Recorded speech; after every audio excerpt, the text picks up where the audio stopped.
Nation of Fitin10, welcome to day 4 of the Fitin10 challenge. I have put up, you might already know this, I've put up the Zoom details for this weekend's coming meeting, Zoom meeting, okay, online Zoom meeting. The meeting will probably take half an hour. I just want to go through at least some things that I want you to be aware of, as well as answer your questions. And of course, if there's anything you don't understand, or you understand in terms of what you're told to do, but you don't understand why you're doing it, please ask me, because you will have a better appreciation for things, I think, if you know the reasons as to why I'm having you do it. Yesterday I talked about real whole food. I want you to have as much real whole food as possible. That is foods that essentially you could pick, pull, harvest, or kill. And I talked about ISO bars. I briefly mentioned about these. These are bars I carry. I really like them. They taste super good. And they're made with real whole food ingredients, which is why I'm mentioning it right now.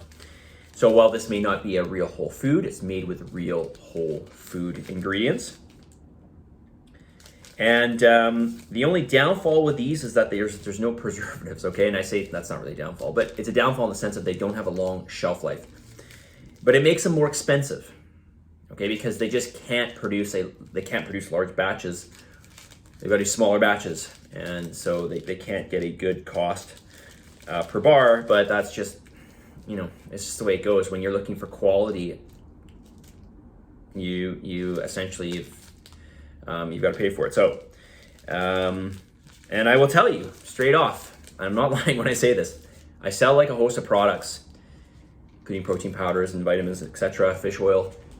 This product I make the least amount of money off of, because the markup's not very much on these, because this would be way too expensive. So, Fitstar ISO bars are super good. They're oven baked. And just to give you an idea here, when we're talking about ingredients in foods, which, by the way, I don't know if you know this or not, but when you're looking at the ingredients, the first ingredient listed is the ingredient that's been added in the highest amount in the food. So when you're going through and you're looking at the first few ingredients, you know what the majority of the food product is based upon. Okay, what are the primary ingredients? The primary ingredients are essentially really the first 3 to 5 ingredients in the bar.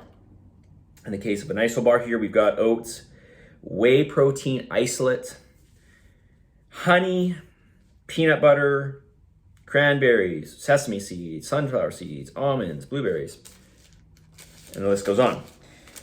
Really, really good bar. Highly recommend it.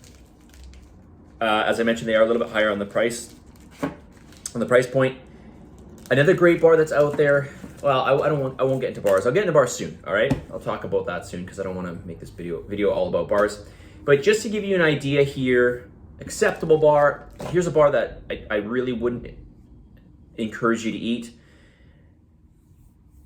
Somebody that challenges eating, it might be more of you, eating the Builder bars. Probably a much better price point, but if you look at the first few ingredients here, you've got soy protein, then you go cane syrup, then you go brown rice syrup, then you've got palm kernel oil, and then you got vegetable glycerin, and so on and so forth. These are all very cheap ingredients and not good quality. So while technically you could eat it and it would fulfill your macros, just remember, we want the most bang for your buck out of food. We want to get the most nutrition. Eating sugar syrups over, say, as carbohydrate source, as opposed to, say, eating oats or honey or cranberries, I'm taking out all the carbohydrates here, or blueberries, you can see the difference, right, in nutrition. So we want to get the most nutrition. This is essentially why, because we're limited, excuse me, I'm going to cut myself off here. We are limited in the amount of calories that we're going to get. So we want to get the most nutritious calories, right? Because we're limited on our calories, we want to get the most nutrition. We want to get the most bang for our buck out of whatever calories we're eating, protein, carbohydrates, or fats.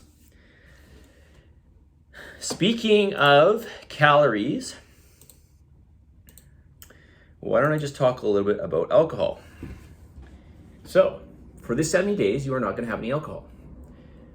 For the 70 days, you are not going to have any alcohol. Now you might think you can't survive without it, but I'm telling you, you can.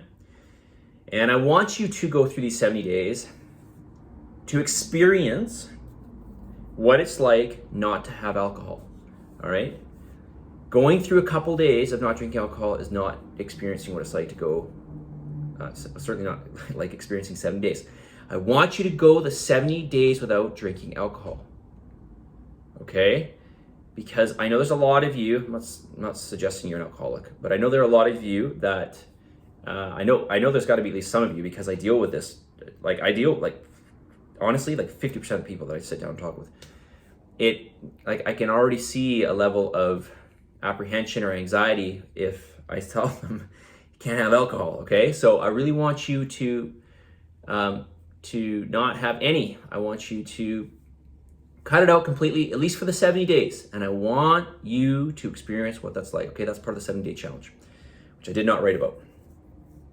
Okay? All right, that's all I'm gonna say today. I don't wanna, yesterday's video went too long. So let's get to the message of the day on this day 4. And it's one of my favorites. If it is to be, it's up to me.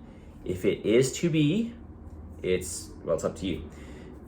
Okay, so just as the message said, just as it states, if it's going to happen, it's up to you.